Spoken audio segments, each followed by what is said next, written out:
What is going on? Happy Monday night. Welcome to another edition of Chips and Dish here on the All About the Birds Network. Shout out to my twin, Manny. What's going on, Manny? He is my guest from last week. He is my college twin. He is a much larger than I Latino man, so he is, of course, the very similar resemblance to me. Happy Monday night, everybody. Happy International Women's Day. I am joined by my very good friend from the coverband world, Keith Mann. Keith, what is up, my dude? What's going on, brother? Long time no physically see. Oh, man. It's been too long, man. I can't wait to get back on stage with you, brother. Yeah, no kidding. We got to get some cork jams and oh my God. I want to go back to Dewey Beach so bad right now. And we are both. So I'm so excited that you're joining me tonight because we are both in bands that are fronted by very strong females. So shout out to Kara of Late Last Night. Keith, tell a little bit about yourself. Introduce yourself to the people. My name's Keith Mann. I'm a singer / keyboard player.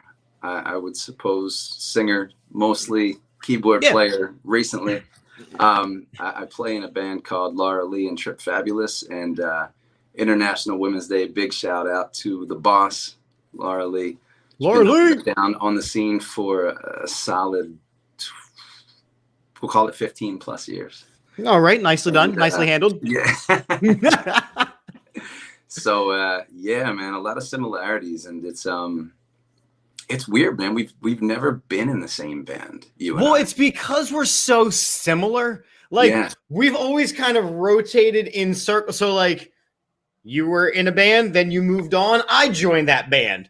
I was in a band, somebody else moved on, and you almost joined that. Like we've kind of always rotated in the circles, but never actually interlocked this. I don't know what to do with my hand. It sounds good. I don't know what to do with my hands. But yeah, so Keith, besides the band stuff, I'm telling you what, you are one of the coolest dudes I know because you have such a wide array of things that you're involved in. So let the people know a little bit about yourself. So I do banking by day for the past probably nine years, I would say. Before that, I owned a small construction company, insulated houses, which is the itchiest job on the planet. I don't suggest that anybody does it, but it pays the bills. Yes, sir. And then I'm a certified personal trainer. So I did that for a little while during. He's downplaying. He's downplaying how unbelievably jacked he is. Let me tell you, dude is jacked.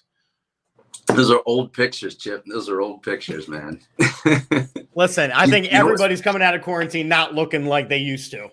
I'll tell you what, dude. You know what, man? I was speaking of International Women's Day, man. I see your videos with the missus all the time on Instagram, man. You guys are doing your thing in the fitness world. That's really good, man. We're trying, man. We got into a habit before the whole lockdown thing, which kind of worked out great. Because then when it all happened and everybody, went into hiding, we just kind of kept doing what we were doing. Right. So we didn't really miss a step with that. We'd already built a nice routine. But yeah, I mean, 2 years ago, I was 212 pounds and exploding out of shirts. And, now I'm kind of settling around the 192 mark. You look good, brother. You look good. I'm trying. It's something that's not mentioned enough that, eat right, take your vitamins, sleep enough, exercise daily. I think we're inundated with the quarantine, with which medicines to take. And it's nice to see you guys doing the fitness thing online because it's so important. We're trying. Hey, listen, if anybody out there is watching this, they want to get some sponsorship deals, whether it's workout stuff, whether it's whatever, you talk to me. I'm apparently the fitness guy of the All About the Birds network. Who'd have thought that would ever be the case? And speaking of a little bit of I got to do the shameless plugging, of course. 99jersey.com is partnered with us. You can always use the code AATBirds for a 20% discount at checkout. Yesterday, Phil and I did about an hour show about the NBA All-Star Game. I was rocking Maccabi, and that's from them. So again, check it out. The link's all over the place. And again, if you haven't already, like the Facebook, like the Twitter, like the YouTube, All About the Birds is all over the place. So let's jump into it. There is some things happening in the Eagles world. And it's funny because the way I posted and previewed the show today, the soon-to-be no-star Philadelphia Eagles. So we know it's a rebuild. But trading away every player that's ever worn Eagles green it's a strategy. It's a strategy. It's a strategy. So before I kind of lay the groundwork, what are your thoughts on this previous season? What are your thoughts on the debacle of the offseason handling of, the Doug Peterson, the Carson Wentz, the Howie Roseman stuff? I mean, where are you at with this? I'm solidly still a Wentz fan. I'm probably in the minority there, but I wanted to hold on. I got you. Here you go. There you go. Yep. All right, go ahead. I got to figure out the way to turn all the green things blue, all my Wentz stuff, so that we save myself some money. But I know he's not going to be wearing 11, so I throw that out the window. But no, man, so I wanted one guy gone this offseason, and he's the only dude that stuck around, and that's Roseman. And I loved him during the Super Bowl year. I think the whole city was singing his praises. It's just, right. I mean, the guy's drafted one Pro Bowler in the past 8 years and refused to build around him. Yeah. And that's obviously it's Wentz. But I mean, I feel Wentz is still going to be a stud. And I think he had the opportunity to be here. Last year, I think, was an anomaly. And I think with Wentz, with playing with the practice squad guys at wide receiver, playing with an injured offensive line, resistance to running the ball coming from the coaching staff. I think he really had it stacked up against him. And you look at Mahomes in the Super Bowl, who kind of played under similar circumstances. Right. And Mahomes is the only dude in the whole league that's universally infallible. He can do nothing wrong at all. Everybody loves the dude.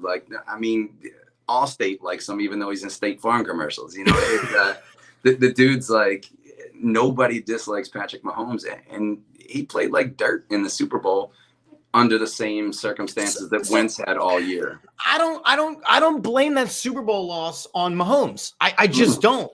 The dude ran for over 400 yards just for his life. But yeah. I knew that defensive line of the Bucs against a banged up offensive line of the Chiefs was gonna they were going to just dominate. And that's what you saw. And it goes to the point of, with a weak offensive line, you cannot win a game. With a weak defensive line, you cannot win a game. Or consistently in this league, I should say. You can sneak out a win here and there. Yeah. As long as Jamone Brown isn't your starting right guard. Right.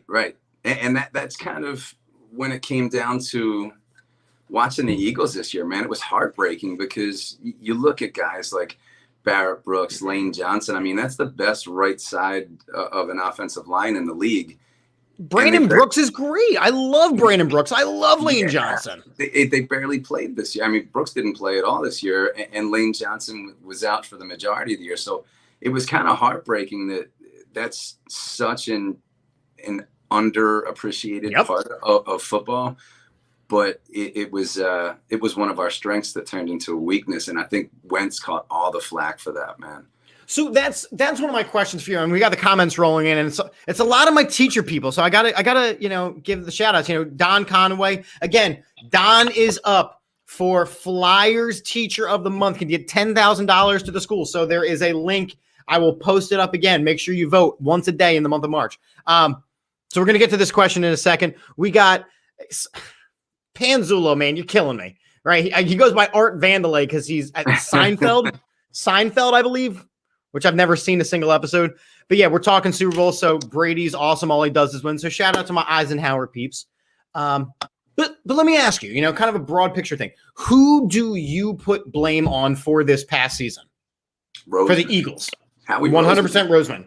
Yeah, you know what? I think there's enough to go around for everybody, but I think the bulk of it unfairly fell on Wentz's shoulders and Peterson's. And those were the two guys that wound up getting the boot. And I think if you're going to dice it up like a pie chart, I think you got 70% on Roseman and give a solid 15 to Wentz and Doug if you got to give it three ways, So then tying it in back to what Don's asking here. So what we have learned this offseason is Howie only does what Jeffrey Lurie tells him to. Mm-hmm. Very, very clearly. And I didn't think I realized that until this offseason. So what we heard today is that, and I love that you called him Jeffrey Jones. That's hysterical to me because you're noticing he's not Jeffrey Lurie so much as he's attempting to be Jerry Jones, who apparently we have to spend some time on tonight because some news broke about 45 minutes ago about Dak Prescott and his swimming pool of cash. But it came out today that I almost said Jerry Jones, that Jeffrey Lurie wanted Jalen Hurts from the beginning. He wants to build a team around Jalen Hurts. He's going to tell his people to build around Jalen Hurts. He doesn't want the quarterback controversy. He had a big.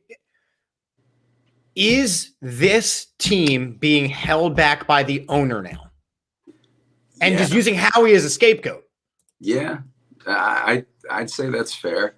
And with Hurts, man, I rooted for that dude so hard when he was in college because he's Rocky, he was like the underdog. He got replaced by Tua, and everyone was all Tua this, Tua that, Tua this. Mid-game, man. Mid-game.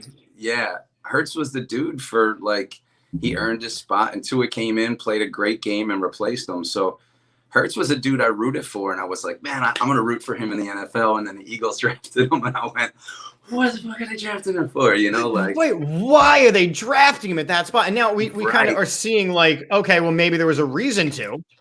Yeah. And that's, kind of back to what you were saying about Lurie pulling the strings and Roseman as a scapegoat.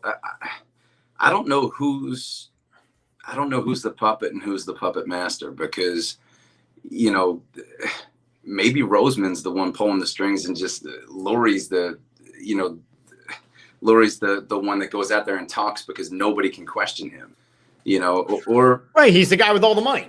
Yeah, exactly. So it seems like Roseman has that complex of he has to prove that he's the smartest guy in the room by going against popular opinion. Right. The draft being a very easy. The drafts are killing me. Yeah. And I agree. I look at everything that happened with Carson Wentz, and I agree that maybe he couldn't be here anymore. But you pulled a guy who, after one really horrifically bad season, they just pulled the plug on him, and now they're literally paying $32 million to a player to play for another team. Yeah. You got to work that out. Shout out to Jason, knew all about the Birds writer, Jason. We're going to be talking some Phillies a little bit later on if we got the time. Basically, I still love Bryce Harper, and that's what I'm going to just say for right now. We'll go back to it later. But yeah, so look, we here on All About the Birds, we bash Howie Roseman nonstop. And you look at some of the moves that he is making, even right now. So it's get rid of Deshaun Jackson. That was a no-brainer. Going to get rid of Alshon. No-brainer. He's doing the no-brainers. The restructuring of the deals. A lot of these are no-brainers, but it's the idea of kicking the can down the road. Yeah. This will be next year's problem. This will be a problem in 2 years. This will be a problem in 3 years. So he's doing everything he can to get back under the cap and maybe be in play for a couple players. But the fact of the matter is you still have to fill out the roster. You still have to have 53 guys who on a Sunday are going to go play football. And that would be a beautiful thing if you had a dude that you trusted even like a tiny bit to draft well. And as Panzula is saying, they're going to F up the 6th pick. Yes, absolutely. When they threw that game, and no one is going to convince me otherwise that they didn't throw the game at the end. Not that Hurts was playing well by any means, but they intentionally lost that game.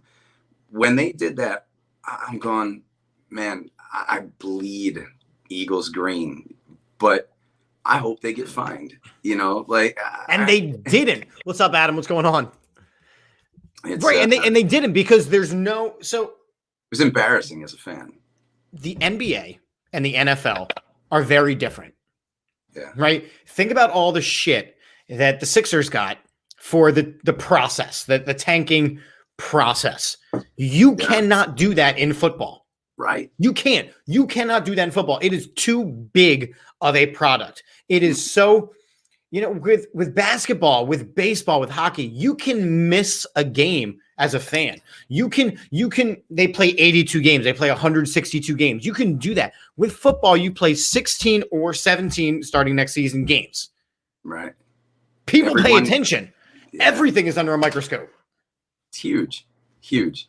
And one quarter, everything that went wrong the whole season, they lost everyone's respect in one quarter at the end. Absolutely. But you listen to the people. Nate Sudfeld is, quote, the best deep ball arm on the roster. That's scary. That's scary. If that's what they say, if that's what they believe, and they're going to build a team around Hurts, and they were trying to build a team around Wentz, let's just build it around Sudfeld then. It's scary for two reasons. It's scary for number one, if that's what they believe, because then their talent evaluation is a goddamn joke. Yeah. It's scary on the other hand, if that's what they truly believe, because that means Jalen Hurts is not going to be successful if Nate Sudfeld is better. Right. And that's the thing, man.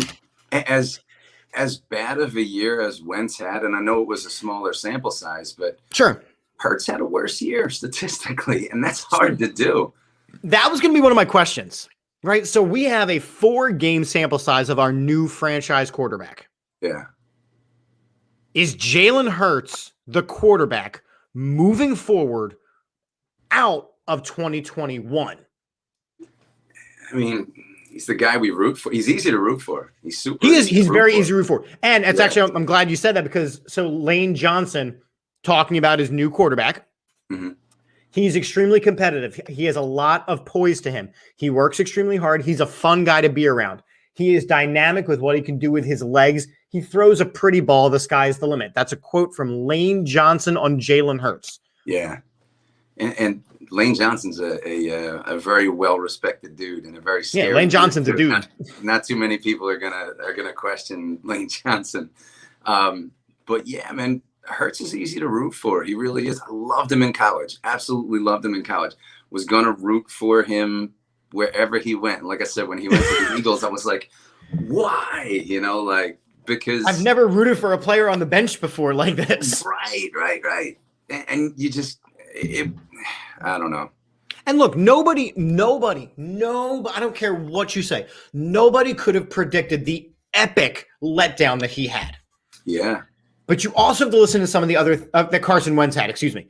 Yeah. You also have to look at some of the other things around it. So, and I see that, Nate Sudfeld should never step on an NFL field. So Frank and I are the coaches over at Eisenhower football. Frank, Nate shouldn't set foot on the Eisenhower field. And we were out there growing grass. That's how bad he is. But you look at, again, maybe this is what they're telling the fans. Maybe this is what they're telling themselves. But part of the reason why they said that they drafted Nate Sudfeld is because, why they drafted Jalen Hurts is because they believed that in this upcoming season, 2021, Nate Sudfeld would be a starting quarterback somewhere in the NFL. So they drafted Jalen Hurts to be the backup because they believed that Nate Sudfeld was so good, he would be starting in the NFL somewhere. Hey, Chip, what round did Tom Brady get drafted in? I believe the 6th or the 7th. Yeah. So we're drafting backup quarterbacks in the second round. We drafted Clayton Thorson in the 5th round. Clayton Thorson. Ain't it crazy that that's like the story that they're spinning is Sudfeld's got the best long ball on the team, and we only drafted Hurts as the backup. Why'd you draft him in the second round? They can't tell the truth even if you spotted them TRUT. It's and I think the disconnect between the fan base and the brass over there is becoming more glaringly obvious. Now, we look past it in 2017 because we won a Super Bowl. You already said we loved Howie in 2017. Right. He was doing the same shit. He was doing the same shit. He was. He just lucked out. But he lucked out, and it has now turned into a "what have you done for me lately" situation. Yeah. And he hasn't done anything lately except push the can down the road. So let me throw some names at you, right? So we're gonna dive into Howie's bag of tricks. Mm-hmm. Let me throw some names at you, and I want you to play mock GM here. And my friends who are watching, feel free to weigh in with your thoughts. So a name that I didn't prepare you with, although I think I know where you're going to go. He came in the news today. He has some thoughts on how Carson Wentz is going to be resurgent and have his career resurrected with the Colts. Maybe making a little plug to be the left tackle of the Colts. Jason Peters, stay or go. Jason Peters, as long as whatever he has on Jeff Lurie and Howie Roseman can be like done now after too many contracts, he's got to have something on. He's got to go. I think the only reason he was around was because he had some dirt on one of those guys, and they kept on bringing him in. So the people are weighing in. They would like Jason Peters to go. I'm actually going to throw out a third option. Stay, go, or gone. He hasn't shown up for the last 2 seasons, so I don't know why we're still talking about this guy. You know what? He would – I'd love to see him stay as a coach, but I think the guy's one of the best left tackles to ever play the game. But agreed. It's hard to watch him play, because you remember what he was when he was such a beast. And he's just out there. He just doesn't have it anymore. Is he getting to a point? And I know there are some players that do this. Is he getting to a point where he is actually damaging his Hall of Fame candidacy? I don't think the Hall of Fame candidacy, but I think reputation for sure.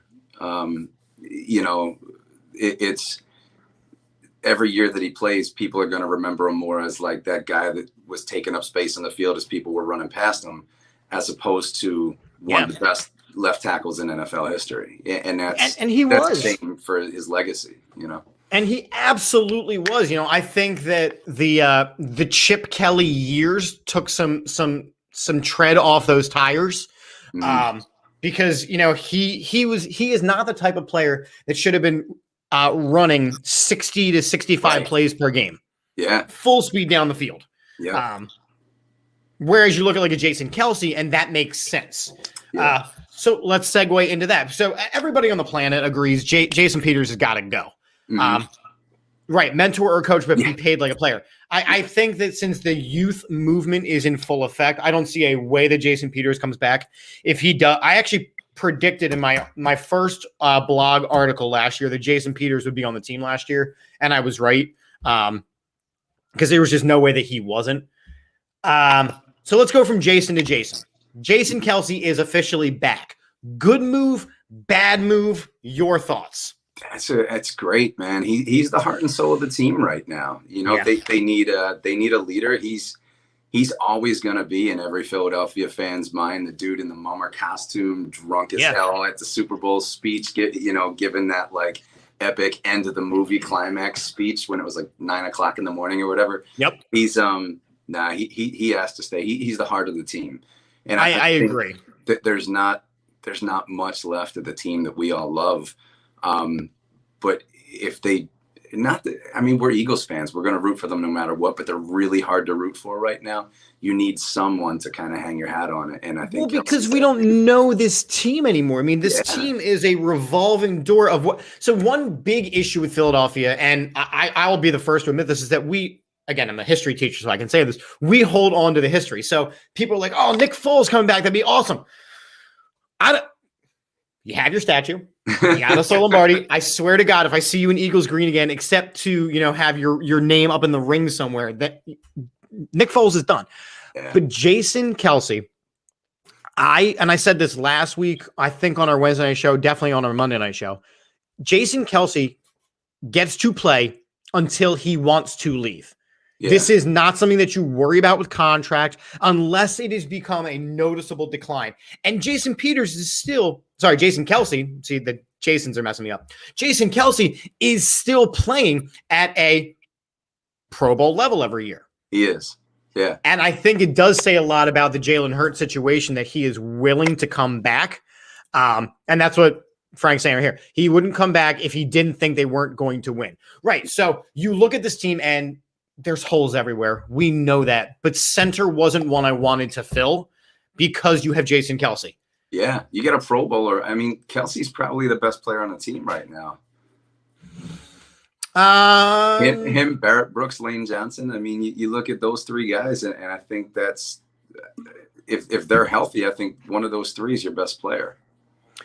Yeah, well, and we're gonna get into that because some of those names are definitely up there. So, a little side question: is Jason Kelce a Hall of Famer? Yeah. I mean, it's hard to make the Hall of Fame as an offensive lineman. It is. Call it like it is, unless you're dominant. And unless you're dominant, Jason Kelce is a Hall of Fame center. I will go to bat on anybody with that. What's his? Sorry to put you on the spot.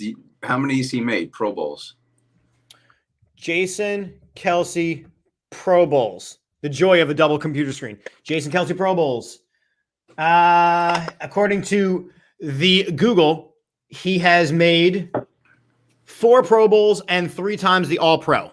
Yeah, then he's got to be in. He is the 16th. Here you go. Here's your Hall of Fame candidacy. He is the 16th center to do that. The other 15 are all in the Hall of Fame. There you go. All right, so wait, now this is a wrench in my question. Eagles Hall of Fame, yes. Matt, you better explain whether or not it's an NFL Hall of Fame, though. Because I have him in the NFL Hall of Fame. I think so, too. So while you make your case, Matt, I'll wait patiently. But you keep mentioning Brandon Brooks, right? Mm-hmm. Well, all right, so we're just going along the offensive line at this point. Brandon Brooks, there are trade talks to trade Brandon Brooks to save basically $2.3 million this season. I don't think you can trade him unless you get a 1.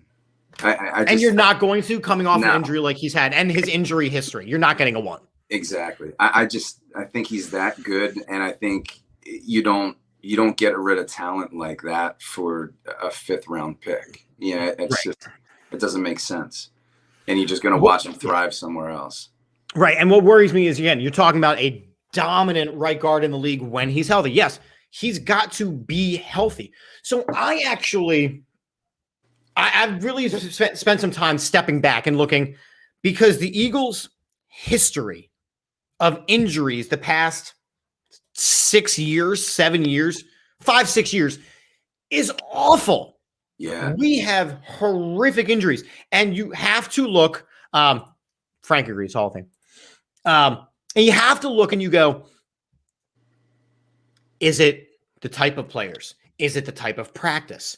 Well, they started operating and replacing the training staff and the medical staff almost every single year. So you know it wasn't them. I am wondering, and I'm curious to see this season with a player like Brandon Brooks, with a player like Lane Johnson, who's had some injury stuff lately. Hell, I'd be interested to see with Jason Peters, although I don't want to see Jason Peters back, is Nick Sirianni's new style of coaching and practice and developing players going to be a difference of the injuries that we have mounted up over the last 6 seasons? Yeah, it's a fair question because, like you said, they went far and wide to find like really top level medical specialists and just turnover year after year after year, the turnover, and they kept on reaching higher and higher. We're gonna get the specialists from here, sports science people, medical people. It was the smartest guy in the room of the medical staff. Right. And they just keep on mounting up the injuries. So I think it's a fair question. I feel like people loved playing for Doug.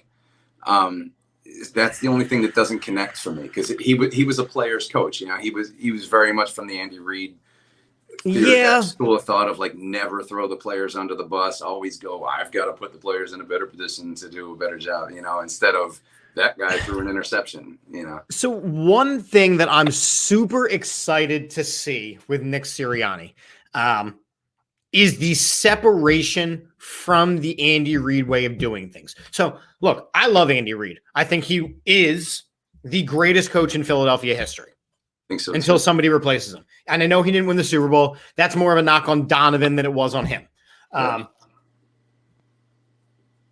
But he overstayed his welcome. So then we get a slight break with Chip Kelly. And Chip Kelly was a terrible coach, but he was exciting. It was exciting to watch him do what he did until the NFL figured it out, and he still did what he did. And NFL was like, no, we understand what you're doing. No, we're still just going to do it. But Chip Kelly, we understand what you're – okay, fine. And we lost. So what do? They bring in Andy Reid Jr. and Doug Peterson. And it was back to the same thing. The passing nonstop. The development of players that never happened. So he's a player's coach because he never held him accountable. Yeah. I'm excited to see Nick Sirianni. And on the All About the Birds website right now, one of our writers, Chris Romanelli, is a season ticket holder, which means he gets some perks, including sitting in on a Q&A with Nick Sirianni. Nice. So on there is his article write-up about that. Definitely worth a check out because it's cool to see Nick Sirianni finally interacting with the fans, because everybody that I've talked to through this has really liked Nick Sirianni, and they, the Eagles hired him off the street in a pair of t-shirt and a t-shirt and shorts. So obviously they like something about him. I don't know. I am personally excited to see the difference in the injuries with a different way of doing things. Yeah, it's a very fair point, because that accountability thing. A lot of people thought Alshon was maybe not really all the way hurt and maybe could have played. And Alshon is the biggest ripoff in Eagles history. If you look at what he made for what he produced, he is on the Andrew Bynum level of ripping money away from the city of Philadelphia. Yeah, he's an easy target, man. He's a very easy target. Which for a wide receiver is a good thing. You want an easy target wide receiver.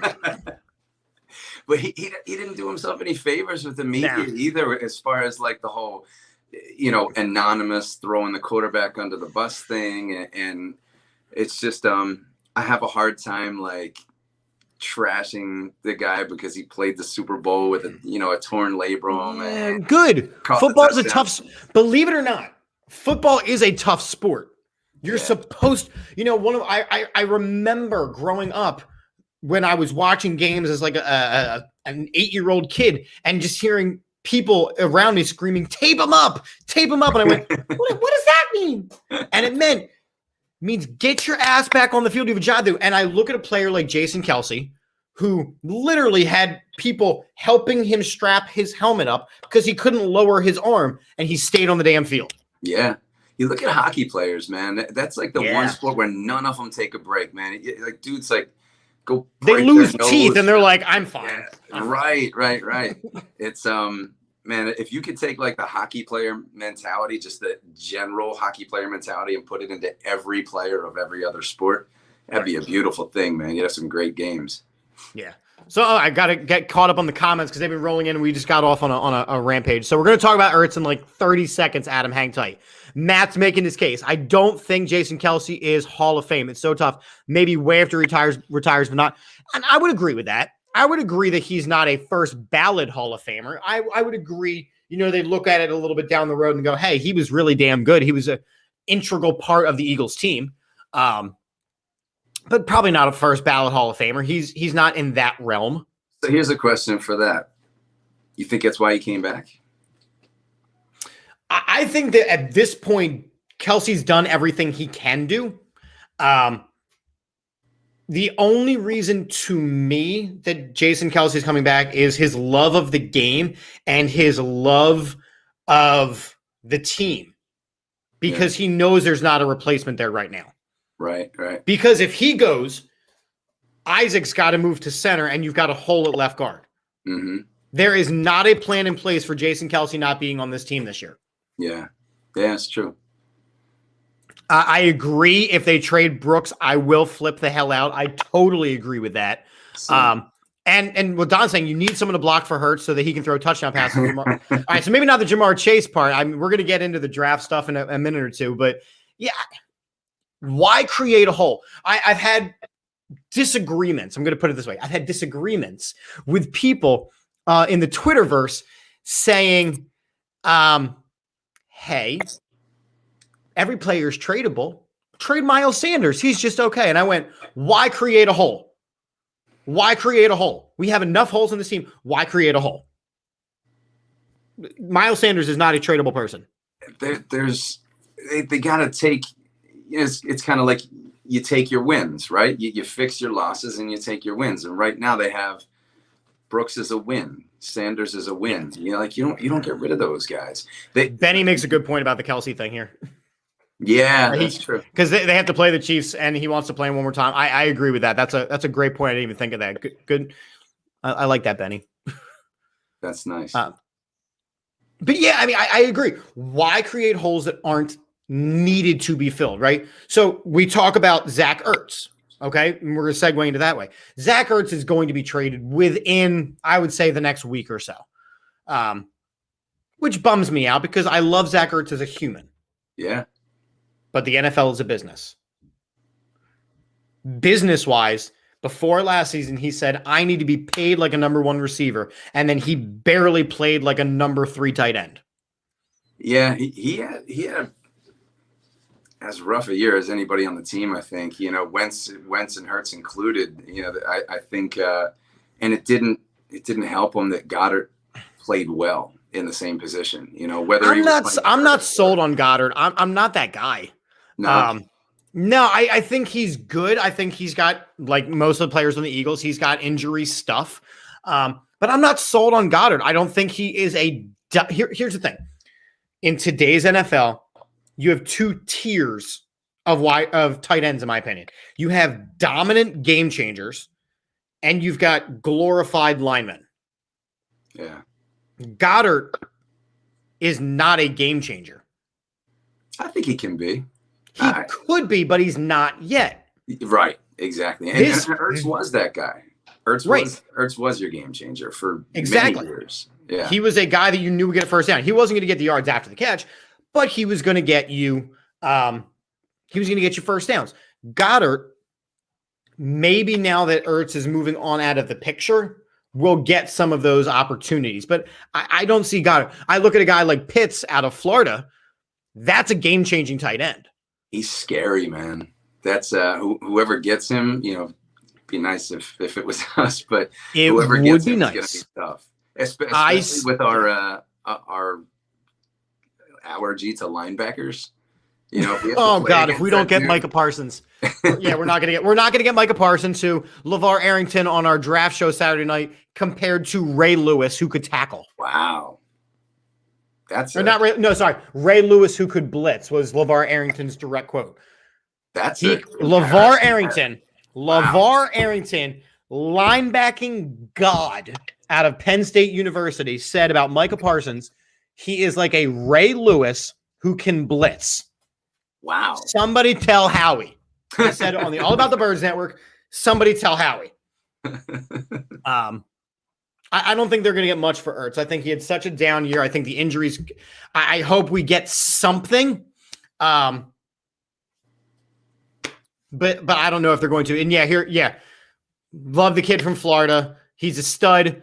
Kyle Pitts is a game changer. He's 100% a game changer. Yeah. So my teachers agree with me. Yeah. He 100% is a game changer. And you look at Nick Sirianni, who comes from the Colts. They run serious tight end sets, 2 tight end sets. And as much as I love Richard Rodgers, he's no Pitts out of Florida.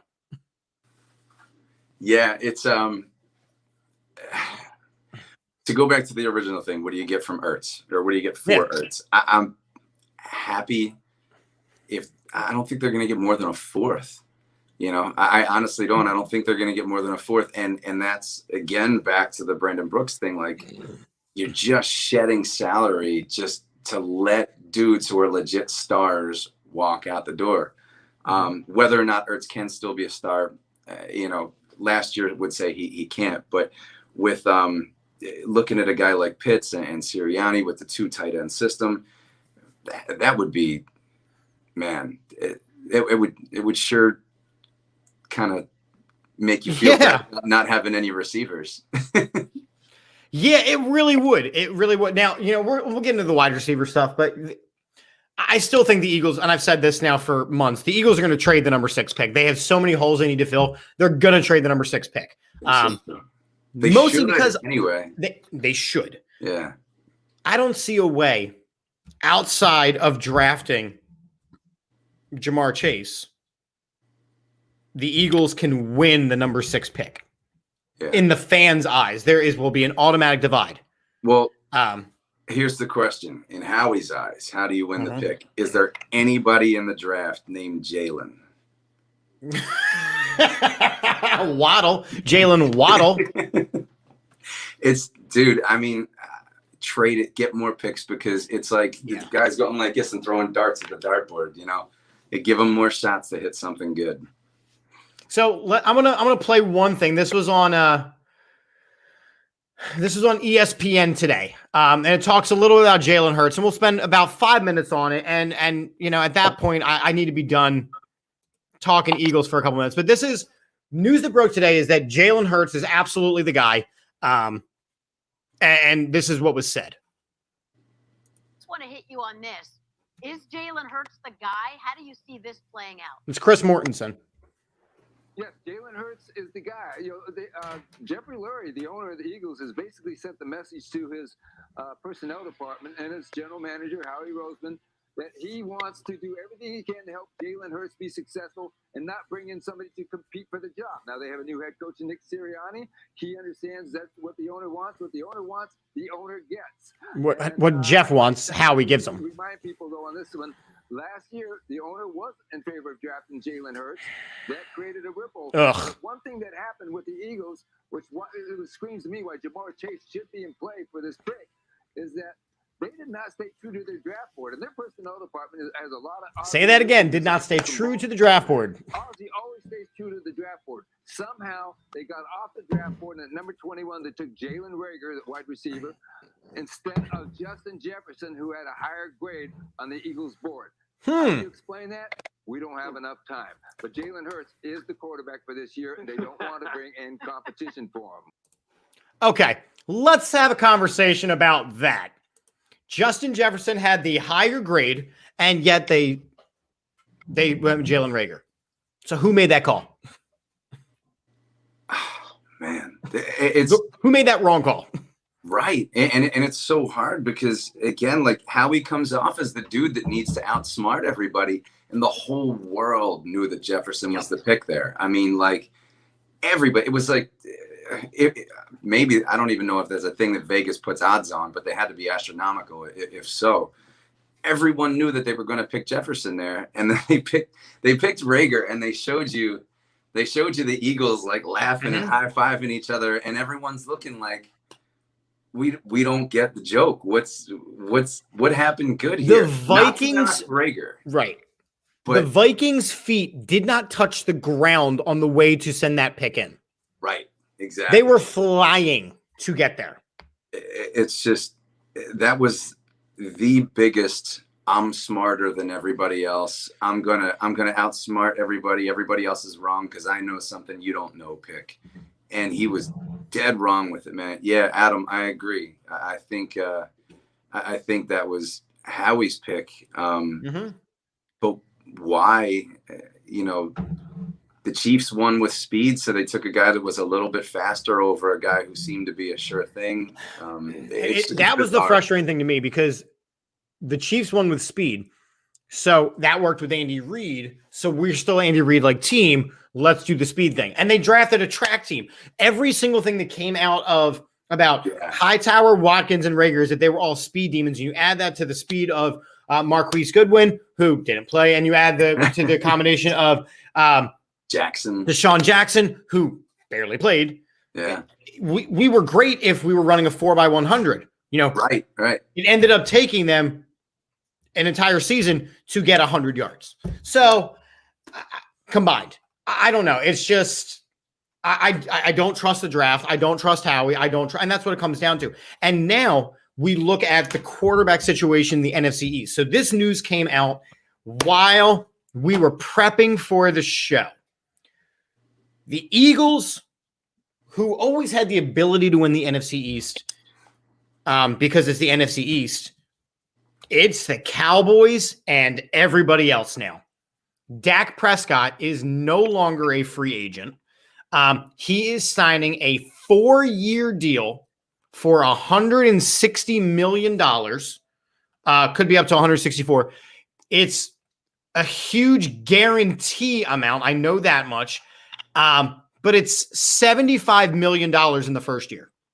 That's the craziest thing I ever heard. I mean, God bless him and his agent, because that's holy smoke. I mean, the dude's foot fell off last year. It was that's you talk about people coming back from injuries, like and they didn't want to sign him before that. Not that they didn't want to sign him, but they didn't want to give him big money before that happened. So he owes his agent, whatever the biggest gift you could possibly get. Out of the 100, thank you, man, I appreciate it. Out of the 64 million, 126 of it is guaranteed money. And there is a no trade clause in there, and you cannot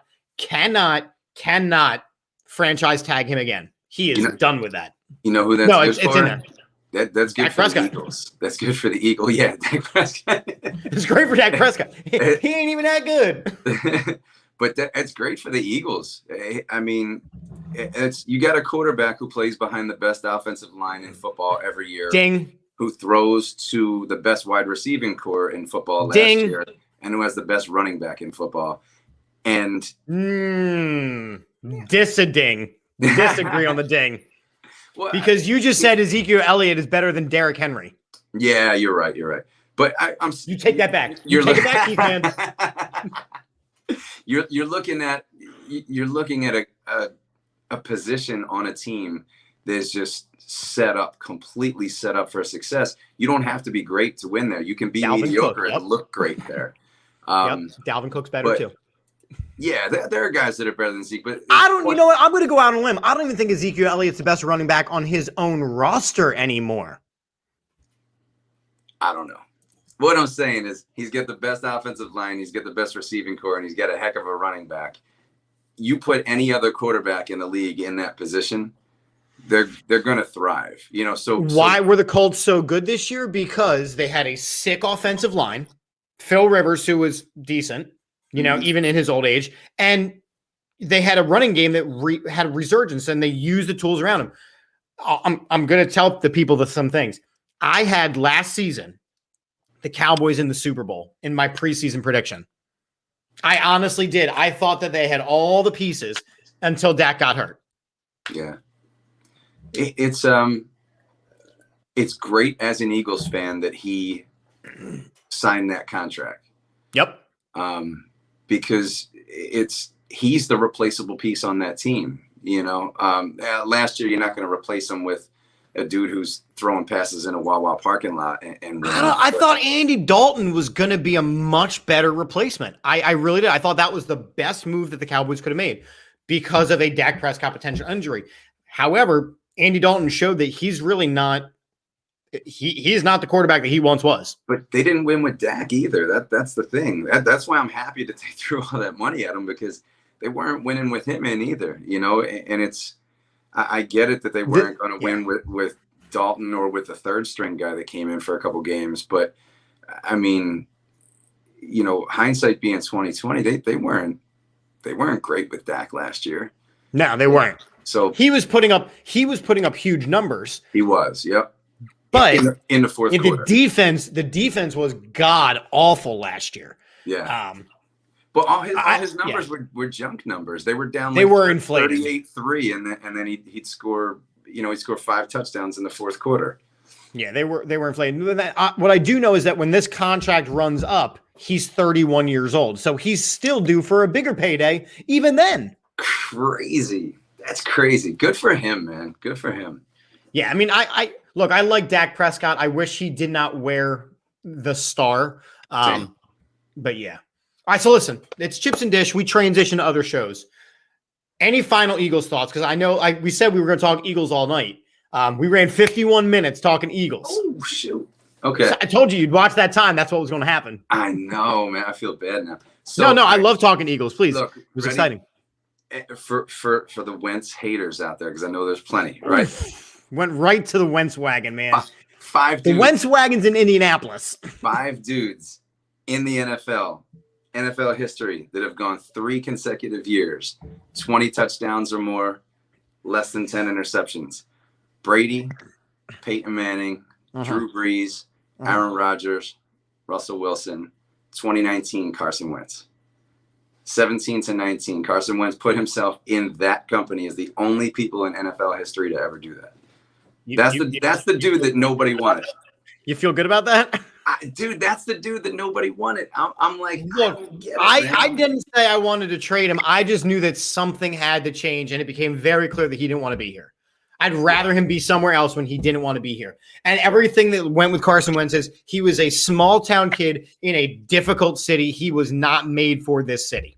Yeah, I think point blank. I'm still a fan. I'm going to root for him as long as he's not playing against Midnight Green. But truth, it stinks that he's not here anymore. So all right, so listen, I saw Matt put up a comment a couple minutes ago.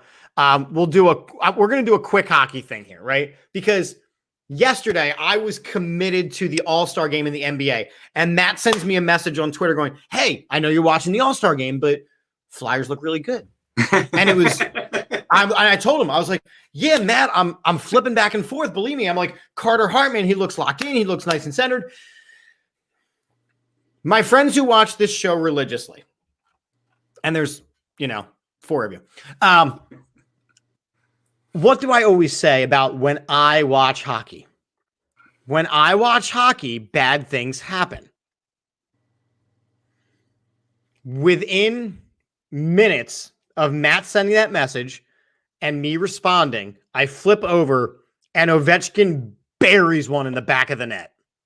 Absolutely buries one in the back of the net. I flip it back away. It goes, the Flyers looked like garbage last night. There was no defense. And part of it, I think, ties into the fact that they had just played a 3-game series against the Penguins, where they lost. And you could see that the legs were gone. So I know the schedule is not working in their favor right now. The legs were gone.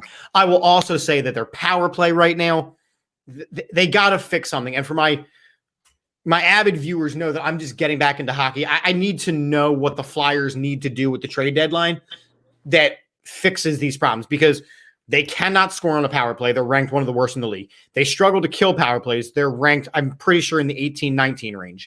And right now, again, just jumping back in as I have been, I would say I would rather right now, I would rather see Brian Elliott start over Carter Hart right now. It's a bold statement, man. It is a bold statement. But again, so you have to look at it like, here's the thing. If this team is ready to compete this season, right, then you got to put your best players out there. If this team is, Carter Hart is the best player. We know that Carter Hart is the better goalie than Brian Elliott. Brian Elliott's just got the hot hand right now. Mm-hmm. But if he's got the hot hand right now and your job is to compete, and right now, if the season were to end, the Flyers would miss the playoffs because that's an issue. The Flyers would miss the playoffs if the season ended right now. Then Brian Elliott's got to be your starter right now because he's got the hotter hand. Carter Hart's been struggling since I started watching the hockey game again. So maybe I'm the problem. It's one thing I never understood about hockey, man. I never played it outside of being like 8 or 9 years old playing ice hockey, but the goalie streakiness with the backup goalie being better than the starting goalie for like 10, 11, 12 games at a time. It's something that I feel so unique to hockey. And I never understood it. Well, wait a second. Something about the streakiness of the backup being better than the starter, so everyone's clamoring for the backup. That is not unique. That is not unique at all. Maybe it's a Philly thing. It's a Philadelphia thing. And Frank, I know I'm the problem. I got to stop watching these games. I just got to listen to Matt tell me what's going on. But yeah, I mean, we're all look. Brian Elliott is 37 years old. He is not the future goalie of this team. Carter Hart is, as Don is saying, the best young player this team has. I get that. It's just that right now, Carter Hart's on a big cold streak. And judging by every comment that's rolling in, they need a lot of defense. So Carter Hart's kind of getting just put out there and out to hang.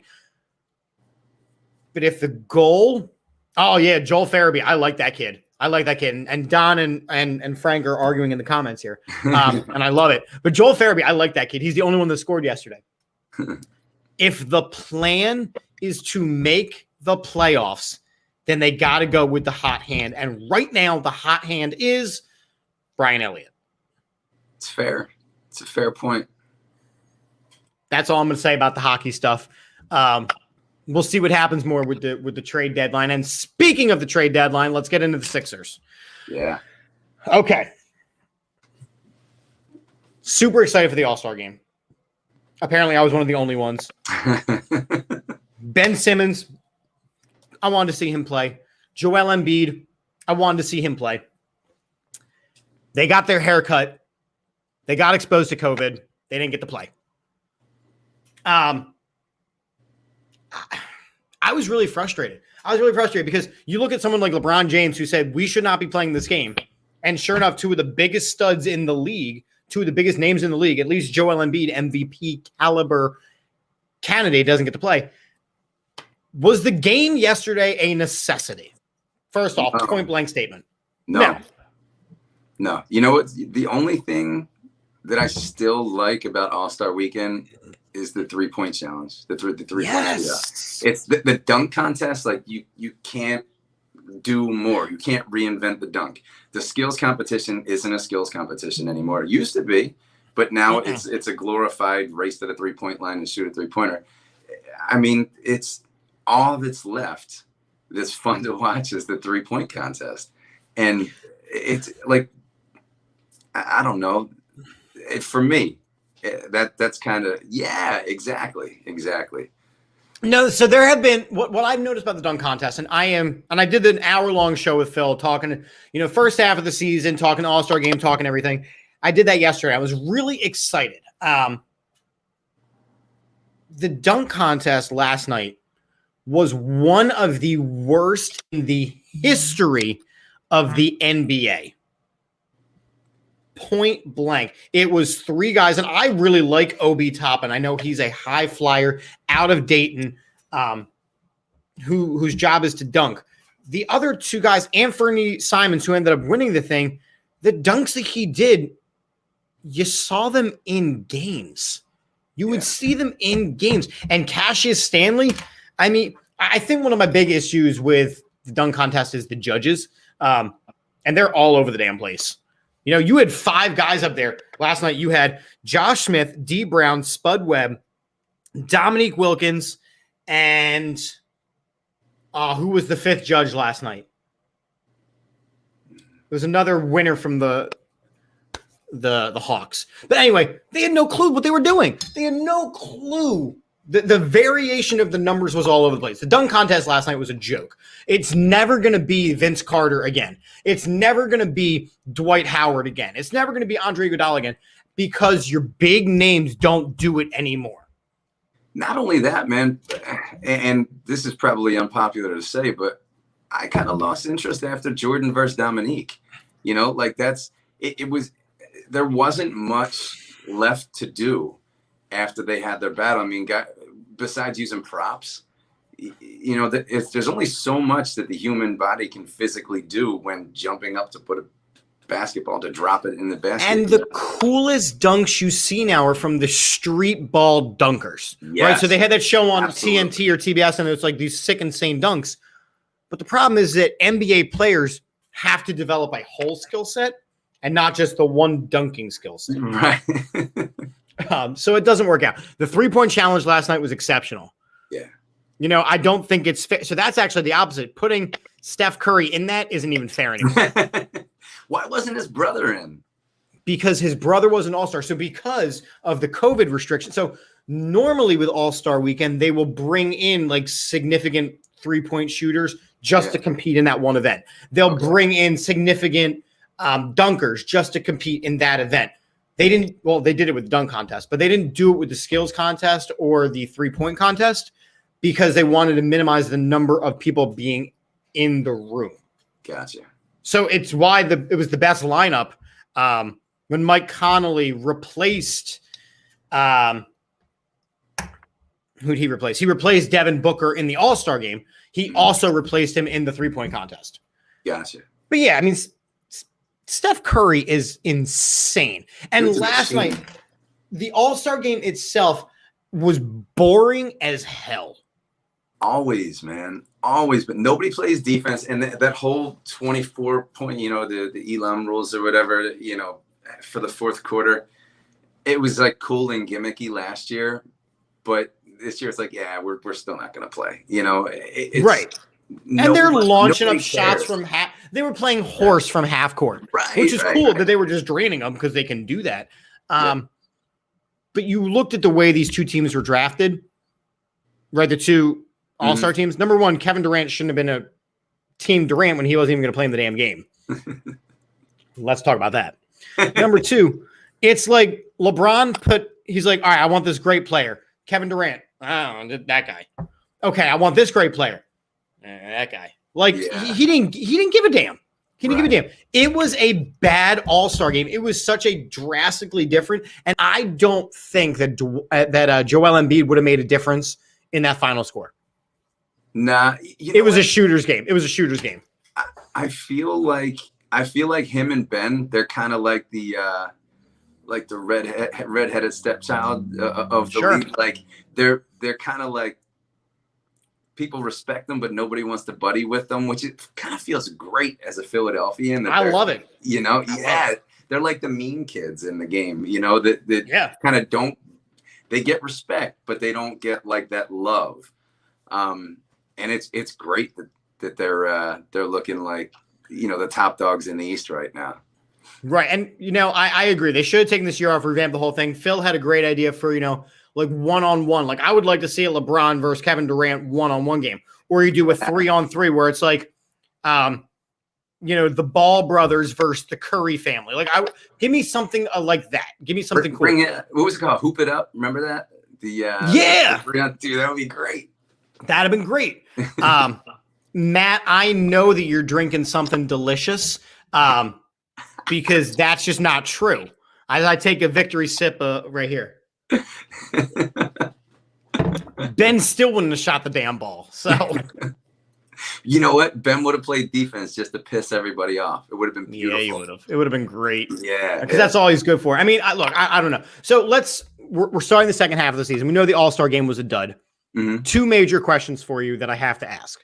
Number one, is Joel Embiid the MVP of the league in your opinion right now? Hands down. Especially that Jazz game was like the defining, like, hey, pick something to say that's why. And the stats are great. You know, the team's record's great. But if you go, you know, show me some, all you have to do is watch the fourth quarter and overtime of that game. I mean, he's dominant, and he was dominant against the team that everybody agrees is the best team in the league, you know? So it's, I think if there were a vote right now, I think Embiid would win, if not for the Philly curse that nobody likes us. So I want him to win. Mm-hmm. I don't think that he is going to, because he misses so much time. I do not think it is fair to give Joel Embiid the MVP while he is on the court and dominant during those times. He does not play every third game, every fourth game. He misses a lot of time. So now I want to win a championship. And Matt, you took the words as I was saying. I would prefer the championship, and you know what? Keep resting him.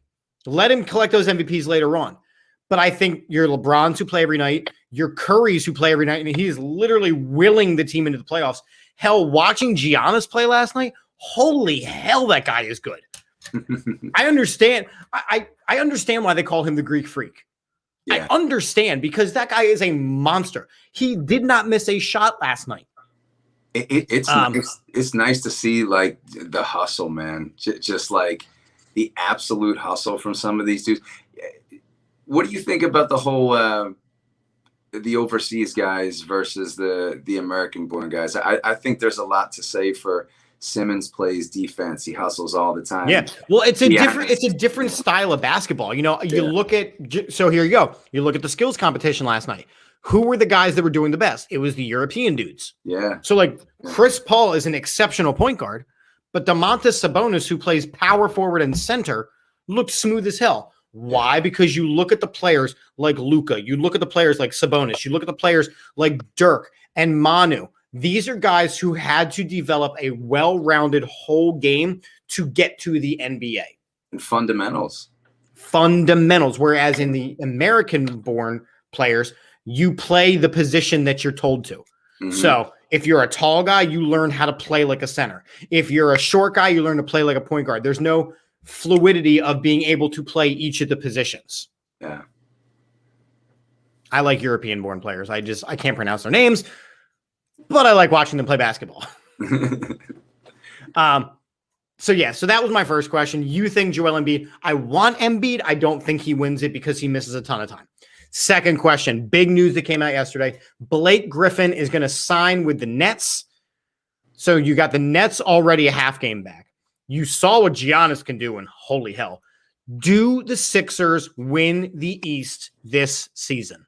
If Ben and Joel stay healthy, yeah, they do. Mm-hmm. I think they're there, and I think Doc Rivers is the factor that he holds. There hasn't been anything specifics come out, but I think you can see that they're being held accountable a little bit more. There's that. Oh, Joel Embiid came flat out and said it. Embiid came flat out and said it. He's been held accountable now. Yeah, and they're playing like it, man. They're playing like there's a fire in them now. Which I like Brett Brown as a dude. I just don't think he was getting everything he could out of those guys.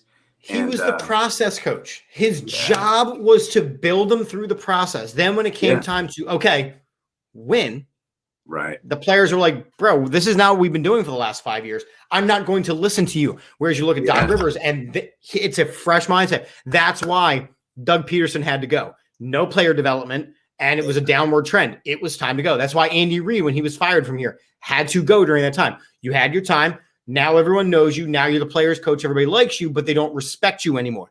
There is a window on, and you look at a guy like Bill Belichick. Bill Belichick is a dick. He is. He is a dick. He doesn't give a damn if his players like him, but he wins. He does. Yeah, that's a fair point, man. And honestly, as you know, jump back to the Sixers. I think they're still young. They're still so young, Ben and Joel. But I think they're in that like getting to their prime stage where they're just going to become unstoppable, man. If they can keep them from being at each other, which they've done a great job this year and in past years too. Like they're not fighting with each other, and just play for each other. They're going to be unstoppable. Nobody can guard Ben Simmons, and nobody can guard Joel Embiid. It's just a matter of who wants to score that night, right? You know, and it's the same thing. And you mentioned, these players developing together. It's the same thing that got the Phillies to the success that they had, right? Utley, Howard, and Jimmy Rollins all developed together, and when it was their time, you put the pieces around them and you win. That's what's happened with this team. Yeah, Ben Simmons, Joel Embiid have developed together. It is now time. Put the pieces around in Tobias Harris, in Danny Green, in Seth Curry, in Dwight Howard. That's a very understated move. That's a beast, Dwight Howard, man. He's cool to watch. It's great to see him in a Sixers uniform. He's going to be a great coach. He's going to be a great big man. Maybe not a head coach, but that assistant coach, that fun assistant coach. He's going to be great. Yeah. He's such a spark, man, off the bench. He's just pure. And like for an old dude to have pure energy like that off the bench, it's pretty cool. It's awesome to see. But you also need it because Joel Embiid misses every fourth game. Yeah. Yep. That's why I think at the trade deadline, if you're going to make a move, like, look, I would love Zach LaVine. I would rather get a stretch 4 where you can actually put the pieces in place and give that stretch 4-5 player so you can actually give Dwight Howard some break. Your PJ Tuckers, I think that's a strong move. Yeah. I honestly, I hope they don't make a move. I hope they stand pat.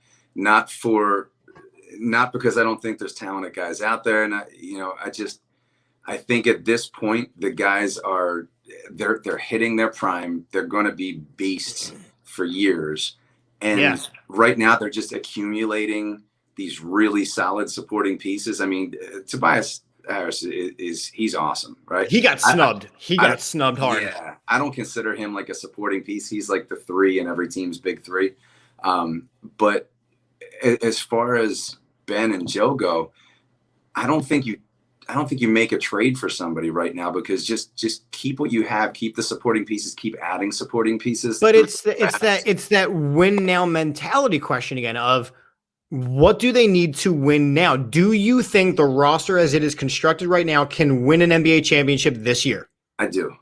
I absolutely do. Yeah, I do. And you know what? I might not have thought that if it wasn't for the last game before the break. Yeah, it was a good game. But that was a playoff game, man. And the Jazz didn't play poorly. That was a playoff game. That was 2 heavy hitters throwing everything they got. And we won. So I don't. And Joel Embiid put him on the back and exactly to the promised land. When he grabbed that ball and went out to the 3-point line, I'm like, remember when it was the Jake Elliott field goal against the Giants, and you went like, oh wow, there's something special going on here this year, right? That 3-pointer, that was that moment for the Sixers for me this year. Now there's still a lot of basketball to go though. I don't think Lowry is. Here's my issue with Lowry. I don't want Ben Simmons is only good as a point guard because he can't shoot as a forward and he won't get down and dirty in the paint like a power forward should. So I like Lowry, but he's going to take too much. I like LaVine. He might take too much. I would actually love Zach LaVine. I've loved Zach LaVine for years. But I think if they're going to make a move, it's got to be for a big man. It's got to be for a big man. It's tough to pull Ben off the point because the games that Joel's out, Ben's the most dominant player on the court. And it's not by mistake. I think he could flip that on anytime he wants. It's just both of them have that extra switch that they could just turn it on and go, I'm just going to take over the game right now. It's special to have 2 guys like that. It is. And you know what? It's been special to talk sports with you this fine evening. Likewise, brother. I'm going to wrap some things up. So first off, the schedule for the week, and I'm going to say this again for the people. Tuesday. This is Monday night. We do Chips and Dish every Monday night. Next week, it's going to be a special NBA selection bracket or NCAA selection show. I am bringing in the wife because she always kicks my ass in the pick'ems. So we're going to see how she beats me on the bracket challenge because I'm tired of this garbage. So we're going to get a glimpse into her mind. So that's next Monday night. Tomorrow night, Tuesday night, Fairway to Heaven. It's our fantasy golf show. Let me tell you, Phil and Jason, man, they pick winners. So y'all need to be checking that out. Wednesday night, we have our Eagles breakdown with me, Jeff, Phil, and Johnny. We're talking Eagles. Thursday night, and y'all better turn up your microphones right now. All right, well, we'll turn up my microphone. You need to turn up your headphones. Thursday night, 10 p.m., David Akers is joining the All About the Birds Into the Vault show. David Akers, 10 p.m. Thursday night, is joining the Eagles All About the Birds Into the Vault show. You need to check that out. And then Saturday night, we are doing our draft show. Sunday night, special NCAA bracket reveal show. So All About the Birds is doing a lot of really cool things. Do not forget, we are partnered with 99jersey.com. All About the Birds, AAT Birds for a 20% discount at checkout. Make sure you check them out. Keith, you wanted to share something going on in your world. So you have the microphone. Actually, not only do you have the microphone, you have the screen. Ready? Check this out. I'm going to do one of these. I'm moving you over here. All right. Do your thing. There you go. All right. So anybody out there that's listening, I have a close friend of mine who actually the shirt I'm wearing right now, it's called Art History 101. He's an artist. He took his art, turned it into a fashion line. He's had a store for 11 years, just celebrated the 11th year anniversary the other day. They were about to have a big in-store celebration. Their store burned down on over the weekend, 4 o'clock in the morning. The store burned down. Awesome family. I've known them since I was a little kid. Family run business, and just they're looking for help. I think Chip just threw up the GoFundMe. So Philly business, Philly brand. If you watch the Sixers Outsiders, a lot of time those guys are wearing art history shirts on the show. Great brand, but even better people, and they're really, really struggling right now. Their store burned down overnight over the weekend, and they could use the help. So if anybody would find it in their heart to donate to that, I would consider it a personal favor, and I would appreciate it from the bottom of my heart. So thank you guys. No doubt. So yeah, that's time, dude. No problem. So that link is in the Facebook description. And besides that, on Twitter and YouTube, you're gonna have to just, find it on there. Yeah, I mean, anything like that is, we hear it all about the Birds. We're not bigger than what we do. We're a couple of guys who talk sports. So everybody needs the help. That's why, last week we were talking to Don. Here's what you need to vote for him for $10,000 for the school for a quick click on a teacher thing. We're all about helping people out. So if you got things you need to promote, we have a pretty big microphone. So, let us know. This is a good cause. They do a lot of great things in the community. So if you can lend a couple bucks, that's awesome. Do not forget on a little more of a happier note to end it. You can get in on the All About the Birds bracket challenge. There is all kinds of information on the All About the Birds website. You reach out to any of us. It's $5 for a buy-in, and you can do it as many times as you want. So you can get it. $10 is 2 brackets. And win some money, win some swag. You can get some of these, lovely shirts that we got on our website. Nobody likes us. We do care. The Good Feather, Nick Sirianni. So we got some dumb stuff up there. It's a lot of good stuff. When are we sending the link for the bracket? So on the website, in fact, I'll even do one of these numbers. I'm going to go to the All About the Birds website, and I will share this. See, we're fancy people over here, right? It is right here. So when you go to the website, right, and I share it to the screen right here. This is our lovely All About the Birds website. When you scroll down, I'll go to all posts. I'll have to talk to Jeff about making it pop up even more. It is right. Where is it? All About the Birds bracket challenge, right? You pay the $5, you Venmo us the money, we send you the special password to our ESPN bracket league. So you just have to create an ESPN bracket. So that's a good question, Matt. So send the money. There's the Venmo. Put your first and last name and an email address, and we'll send you your bracket. You get cash. You get all about the bird swag. And top 2 win stuff. So get on in while the getting is good. So, my friend Keith, it has been an absolute pleasure chatting with you. Any final thing for the people before I wrap this Jimmy John all out of here? Come see our bands this summer. Oh my God, we have bands. That's right. Yes, Keith is in. Sorry, Keith is in Laura Lee Trip Fabulous International Women's Day. Shout out Laura Lee. I'm in the band late last night. Shout out Carolyn. We are surrounded by strong women. Happy International Women's Day to you and your loved ones. Treat them ladies good because they are 10 times stronger than we are. We end every show here because it's all about the birds with a solid "Go Birds." So I need to hear it. Go Birds. Thank you. And our new tagline here on Chips and Dish, and it's actually true. I'm out of beer, so we're out of here. See you guys next Monday.